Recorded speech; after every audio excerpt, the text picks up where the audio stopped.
గురుభ్యో నమః. ఓం విఘ్నేశ్వరాయ నమః. ఓం శ్రీమాత్రే నమః.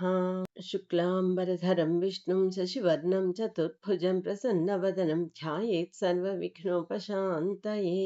గురుబ్రహ్మ గురువిష్ణు గురుదేవో మహేశ్వరః. గురు సాక్షాత్ పరబ్రహ్మ తస్మై శ్రీ గురవే నమః. నా గురువులందరికీ కూడా పాదాభ్యవందనం చేస్తూ ఈరోజు గురు పౌర్ణమి గురించి తెలుసుకుందామండి. గురువులను ఉపాధ్యాయులను పూజించే పవిత్ర దినాన్ని గురు పౌర్ణమి లేదా వ్యాస పౌర్ణమి అంటారు.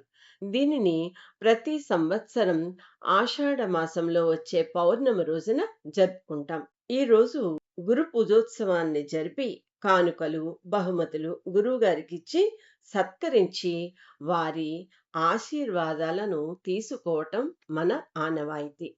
జీవితానికి మార్గనిర్దేశం చేసి మంచి దారి వైపు నడిపించినందుకు ప్రతిఫలంగా ఇలా చేయటం జరుగుతూ ఉంటుంది. మనిషి పుట్టినప్పటి నుండి మరణించే వరకు ప్రతి క్షణంలోనూ ఏదో ఒక కొత్త విషయాన్ని నేర్చుకుంటూనే ఉంటాడు. గుకారశ్చంధకారస్తు రుకారస్తన్ నిరోధకః అజ్ఞాన గ్రాసకం బ్రహ్మ గురుదేవన సంశయ. గురువును బ్రహ్మ విష్ణు మహేశ్వర స్వరూపంగా పూజించే సంస్కృతి మనది. గు అంటే అంధకారం అని అర్థం. రు అంటే తొలగించడం అని అర్థం. అజ్ఞానం అనే చీకటిని తొలగించే గురువును సాక్షాత్ బ్రహ్మ అనడంలో సందేహం లేదు. గురుకుల విద్యా విధానం అమలులో ఉన్న సమయంలో గురువులు దైవంతో సమానంగా పూజించబడేవారు. ఆ గురువులు కూడా శిష్యుల్ని తమ కన్న బిడ్డల కన్నా మిన్నగా ప్రేమించేవారు. గురు పూర్ణిమను ఎందుకు జరుపుకుంటాము అంటే ఆది యోగి ఆది గురువైన మహాశివుడు ఆషాఢ పూర్ణిమ నాడు జ్ఞానబోధ చేశాడని శివపురాణం చెప్తోంది. ఆషాఢ పౌర్ణమి దత్తాత్రేయుడు తన శిష్యులకు జ్ఞానబోధ చేసిన రోజుగా దత్త చరిత్ర చెబుతోంది. కబీర్ దాస్ గారి దోహా ఒకటి ఉంది. అది గురు గోవింద్ దోవు ఖడే కాకే లాగవ్ పాయ్ బలిహారీ గురు అప్నే గోవింద్ దియో బతాయ్. దీని అర్థం ఏంటంటే గురువు దేవుడు ఇద్దరు ఒకేసారి మన ఎదురుగా నిలబడితే ముందుగా ఎవరికి నమస్కరిస్తాము అంటే దేవుడిని పరిచయం చేసిన గురువుకే మొదట నమస్కరించాలి. ఎందుకు అంటే గురువే దేవుని మార్గాన్ని చూపించారు కదా, అందుకని.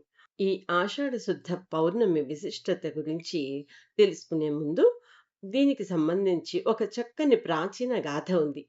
అదేమిటంటే పూర్వం వారణాసిలో బ్రాహ్మణ దంపతులు ఉండేవారు. ఆ బ్రాహ్మణుడి పేరు వేదనిధి, భార్య పేరు వేదవతి. వీరిద్దరూ చక్కని ఆధ్యాత్మిక ఆలోచనలతో భక్తి జ్ఞానంతో జీవిస్తూ ఉండేవారు. సంతానం కోసం ఎన్నో నోములు వ్రతాలు పూజలు చేసినా ఫలితం లేకపోయింది. ఒకరోజు ఈ వేదనిధికి ఒక విషయం తెలుస్తుంది. అదేమిటంటే ప్రతిరోజు మధ్యాహ్న సమయంలో వ్యాస భగవానులు రహస్యంగా గంగానది స్నానానికై వస్తూ ఉంటారని, ఎలాగైనా సరే వ్యాస మహర్షి దర్శనం పొందాలని అనుకుంటాడు. ఇలా ఉండగా ఒకరోజు భిక్షువు రూపంలో దండధరుడైన వ్యక్తిని వేదనిధి చూస్తాడు. వెంటనే వేదనిధి వారి పాదాలను పట్టుకుంటాడు. ఆ భిక్షువు చెదరించుకుని కసురుకుంటాడు కూడా. అయినప్పటికీ పట్టిన పాదాలను విడవకుండా, మహానుభావ, మీరే వ్యాస భగవానులు, అందుచేతనే మిమ్మల్ని శరణు పొందగోరుచున్నాను అంటాడు. వ్యాసుడు అతన్ని కరుణించి ఆప్యాయంగా చేరదీసి ఏం కావాలి కోరుకో అంటాడు. రేపు నా తండ్రి పితృకార్యం, దానికి మీరు భోజనానికి మా ఇంటికి తప్పకుండా రావాలి అని వేడుకుంటాడు. వేదనిధి ఆహ్వానాన్ని అంగీకరిస్తాడు వ్యాస మహర్షి. వేదనిధికి ఇచ్చిన మాట ప్రకారం వ్యాస మహర్షి వేదనిధి ఇంటికి వస్తాడు. దంపతులిద్దరూ కూడా అతనిని అతిథి సత్కారాలతో పూజించి దేవతార్చన చేసి ఆ తర్వాత ఎంతో శుచిగా వంటలన్నీ సిద్ధపరిచి శ్రాద్ధ విధులను నిర్వహిస్తారు. దంపతులిద్దరూ వ్యాస మహర్షికి సాష్టాంగ నమస్కారం చేస్తారు. ఈ దంపతులిచ్చే ఆతిథ్యానికి వ్యాసుడు సంతోషపడి మీకేం వరం కావాలి కోరుకోండి అంటాడు. అలా అంటే మాకు సంతాన భాగ్యం కావాలి అని వెంటనే దంపతులంటారు. త్వరలోనే మీకు తేజోవంతులైన, ధైర్యవంతులైన 10 మంది పుత్ర సంతానం కలుగుతుంది అని ఆశీర్వదిస్తాడు. ఈ దంపతులిద్దరూ వ్యాసముని అనుగ్రహంతో సుఖ సంతోషాలతో ఆఖరున విష్ణు సాయుధ్యాన్ని పొందటం జరిగింది. నమోస్తుతే వ్యాస విశాల బుద్ధే పుల్లార విందాయ తపత్ర నేత్ర ఏన త్వయా భారత తైల పూర్ణ ప్రజ్వాలితో జ్ఞానమయ ప్రదీప. గురు అనే పదంలోని గు చీకటికి ప్రతీక, రు వెలుతురుకి సంకేతం. మనిషిలో ఉన్న అజ్ఞానాంధకారాన్ని తొలగించే జ్ఞానపుంజమే గురువు. నిత్య జీవితంలో మన మనసును చుట్టే అనేక అసుర చీకట్లను తరిమి కొట్టేందుకు ఓ అఖండ అక్షర దీపాన్ని వెలిగించాడు వేదవ్యాసుడు. మానవ మాతృలకు సాధ్యం కానంత జ్ఞాన సంపదను సృష్టించి ఇచ్చాడు కాబట్టే పండిత లోకం ఆ మహర్షిని దైవ స్వరూపంగా భావించింది. వ్యాసాయ విష్ణు రూపాయ అని కొనియాడింది. వ్యాసుడి పుట్టికే ఓ విచిత్రం. తండ్రి పరాశర మహర్షి, శక్తిముని తనయుడు. తల్లి సత్యవతి, మత్స్యకార మహిళ. ఓసారి పరాశరుడు యమునా నదిని దాటేందుకు సత్యవతి పడవ ఎక్కుతాడు. కాసేపటికే ఆమె చూపుల గాలానికి చిక్కుకొని ఆమె మోహావేశంలో మత్స్యగంధిని యోజనగంధిగా మార్చేస్తాడు. ఆ ఇద్దరి వలపుల పంటగా యమునా ద్వీపంలో మేఘవర్ణంతో జన్మించాడు కృష్ణ ద్వైపాయనుడు. అతను పుట్టుకతోనే 16 కౌమారుడు. ఆ వెంటనే అమ్మ అనుమతితో ఆధ్యాత్మిక సాధనకు బయలుదేరుతాడు. బదరికా క్షేత్రంలో ఆశ్రమాన్ని ఏర్పాటు చేసుకుని చతుర్వేదాలను సంకలనం చేశాడు. బ్రహ్మసూత్రాలకు, అష్టాదశ పురాణాలకు సమగ్ర రూపం ఇచ్చింది వ్యాసుడే. సామాన్యులకు సైతం వేదసారం అందాలనే సంకల్పంతో శ్రీమద్ భారత రచనకు ఉపక్రమిస్తాడు. అదొక సాహితీ యజ్ఞం, సృజనాత్మకమైన సవాలు. ఎందుకు అంటే భారతం సాధారణ ప్రబంధం కాదు, అది జీవన వాచకం. ఆ స్థాయి రచన చేయాలి అంటే భాషా నైపుణ్యము, బ్రహ్మజ్ఞానము సరిపోవు, పుష్కలమైన లోకజ్ఞానం కూడా ఉండాలి. ఆ ప్రయత్నంలో వ్యాసుడు ఆర్యావర్తమంతా పర్యటించి ఉంటాడు కదా. మరి నాటి సామాజిక పరిస్థితులను ఆకళింపు చేసుకుని ఉంటాడు. కాబట్టే భారతం మనిషి అంతరంగాన్ని అంత సమర్థంగా ఆవిష్కరించగలిగింది.